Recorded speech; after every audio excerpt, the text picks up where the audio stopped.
30 second کی جنازے کی نماز، 40 سیکنڈ کی جنازے کی نماز، یہ نماز ہے۔ اگر نماز کو اس طرح پڑھا جاتا ہے تو ہمیں پتا ہے نماز میلے کپڑے کے اندر لپیٹ کر نمازی کے منہ پر مار دی جاتی ہے۔ اور میں یہ کہتا ہوں یہ 30 سیکنڈ میں 40 سیکنڈ میں تم پڑھتے کیا ہو نماز میں؟ کہا ہم سورہ فاتحہ نہیں پڑھتے۔ کیوں بھائی؟ ہمارے امام کے نزدیک نہیں ہے، امام الانبیاء کے نزدیک تو ہے۔ لا صلاۃ لمن لم یقرأ بفاتحۃ الکتاب، جس نے نماز میں سورہ فاتحہ نہ پڑھی اس کی نماز ہی نہیں۔ امام الانبیاء کے نزدیک تو ہے جنازے کی نماز میں سورہ فاتحہ۔ یہ تمہارا کون سا امام ہے جس کے نزدیک جنازے کے اندر سورہ فاتحہ نہیں ہے؟ ٹھیک ہے چلے سورہ فاتحہ کو ہٹا دیا گیا، 4 تکبیروں کے ساتھ ہوتی ہے نماز، درود ابراہیمی تو پڑھو گے؟ نہیں صاحب، درود ابراہیمی بھی نہیں ہے۔ پھر کون سی درود ہے؟ میڈ ان چائنا درود پکڑ کے لائیں گے، میڈ ان انڈیا درود پکڑ کے لائیں گے۔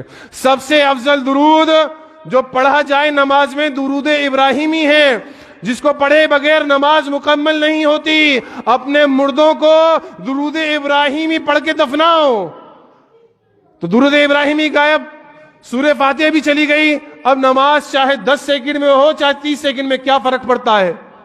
اللہ کے نبی جناب محمد رسول اللہ صلی اللہ علیہ وسلم ہیں، بنفس نفیس موجود ہیں۔ ایک صحابی رسول کا جنازہ رکھا ہوا ہے، اللہ کے نبی جنازہ پڑھا رہے ہیں، نبی جناب محمد رسول اللہ صلی اللہ علیہ وسلم اس جنازے کے اندر دعا پڑھتے ہیں، اور اتنی بہترین دعا پڑھتے ہیں، اتنی بہترین دعا پڑھتے ہیں کہ پیچھے صحابی فرماتے ہیں کہ اللہ کے نبی نے اس الفاظ کے ساتھ اپنے بھائی کو الوداع کہا، مجھے یہ تڑپ اٹھی کہ کاش یہ میرا جنازہ ہوتا۔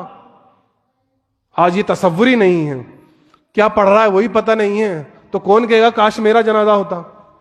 جب پڑھے گا امام اس طرح سے کہ مقتدی سن لے، تبھی تو مقتدی کی تمنا کرے گا کاش میرا جنازہ ہوتا۔ امام نے کیا پڑھا کچھ پتہ نہیں، بس اللہ اکبر اللہ اکبر اللہ اکبر اللہ اکبر، یہ سلام ہو گئی، جائیے جنازے کی نماز پوری ہو گئی۔ اس لیے اکٹھا کیا تھا اتنے لوگوں کو، کیا اسلام نے اس لیے دعوت دی تھی کہ تم جنازے کی نماز پڑھو؟ ایک مسلمان کا دوسرے مسلمان پر حق ہے کہ اللہ کے نبی نے طاق صفوں کا اس لیے حکم دیا تھا کہ تم 30 سیکنڈ میں نمٹ جاؤ؟